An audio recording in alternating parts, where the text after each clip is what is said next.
wavelength has an affinity for a particular function within your brain and your body. So the same way the white man broke down, this element does this in nature, combine this way and so forth. Your answer says, this sound does that, this sound does that, and so on and so forth.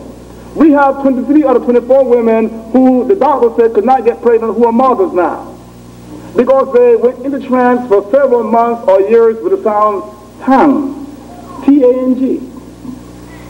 We have many people who came to us with arthritis, with warts, with migraine headaches, with all kinds of physical and emotional illness, who are free of those illnesses because they took into trance the sound tang. We have poor people who are now well off because they went into trance with the sound shireen. Yes, there's a sound that makes you impoverished. Some of you are poor because of the sound of poverty that constantly manifests itself in your spirit. How many of you hear sounds, a ringing sound in your ear sometimes? Can I see some hands? Look at that. Now, how many of you are sure that the sound that you are hearing is not the sound of poverty? You better start in this thing here.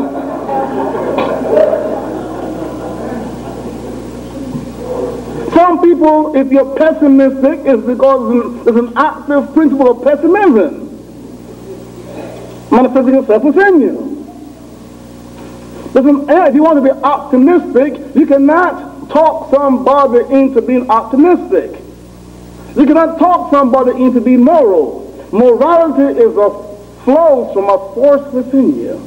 This is the greatest message of ancient Egypt. You see? Everything flows from a power within you.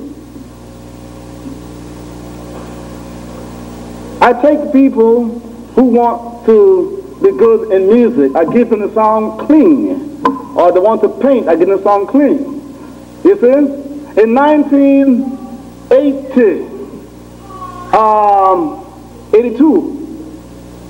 we took 22, we had to marry 22 couples. Because several years before that, about a year or two before that, we gave them the song Hum String. The women chanted Hum String. They came together and they were meditating. They would burn some cinnamon.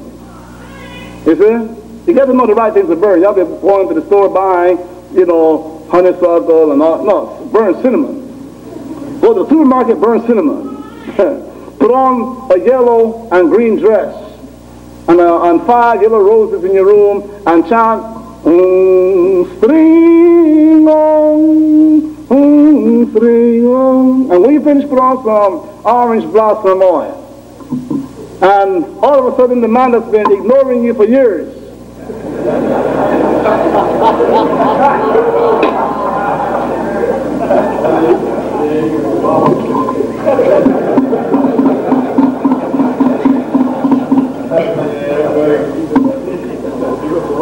physics will tell you everything moves, nothing stands still, right? The laws of physics, everything is in motion. And you know that whatever moves makes a sound.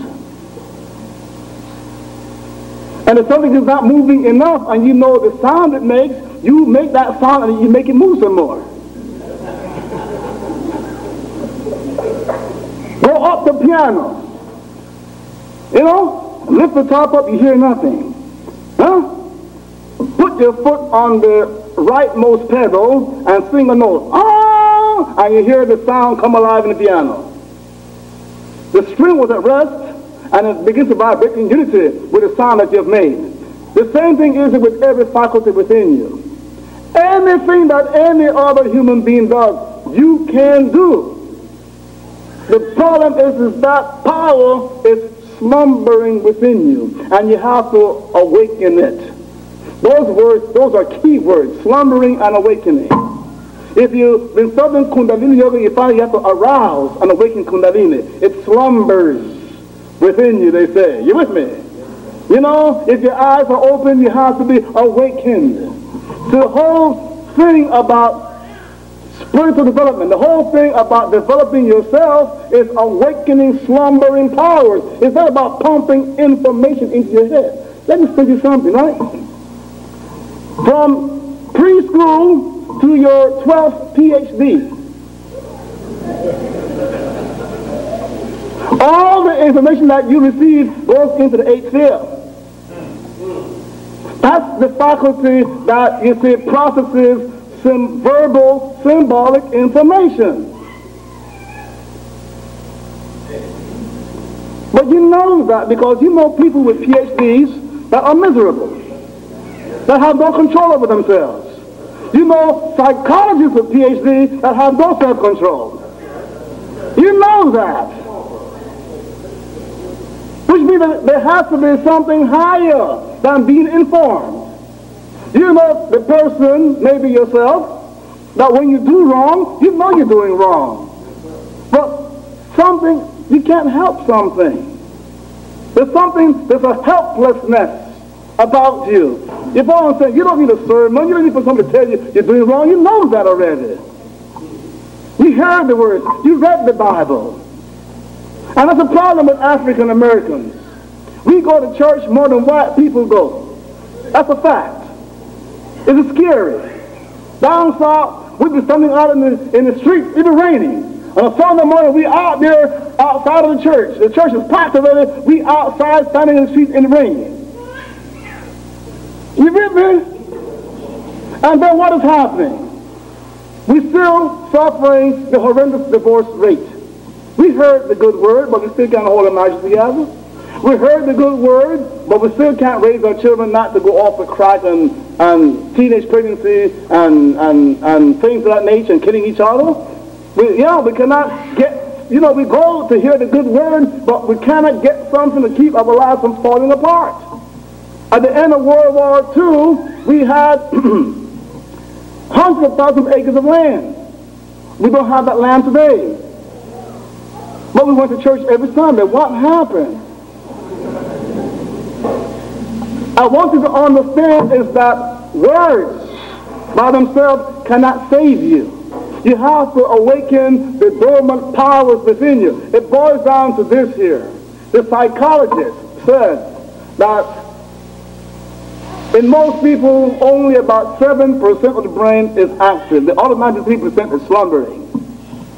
Nature did not make that part of the brain to be wasted. You see, the white man never takes up the subject, well, now that we have said that, let us now go to the real. How many of you ever read that, by the way, right? That 93% of the brain is sleeping. Common knowledge. But do you ever ask yourself, well, where's the chapter on how to awaken it? When I read that, I flipped through the book. I wanted to find out the part on how you awaken it.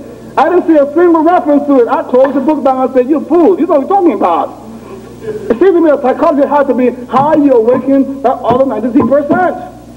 Because I concluded right then and there that my problem is that the biggest chunk of my brain is sleeping. I put two and two together. There was a little percentage that was awakened enough to let me know that it says all creatures survive by their brawn and human beings survive by their brain. True. Which means that if we could use the other 93%, we would be in good shape. Our ancestors of ancient Egypt figured this out. They figured this out. That's why, while the ancient Egyptians were civilized, building huge buildings, rerouting rivers, building artificial lakes. Amenhotep III and those guys, those kings, those pharaohs, they built lakes, artificial lakes. Amenhotep built it for his queen. He didn't have to, he just built it for his queen. That's how powerful these engineers were. You see?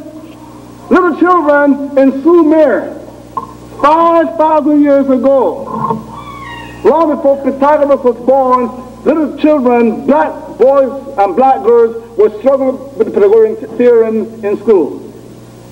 Little boys and girls like this boy and this little girl in ancient Egypt, 5,000 years ago, were struggling with quadratic equations. The rest of the world was still chasing sheep.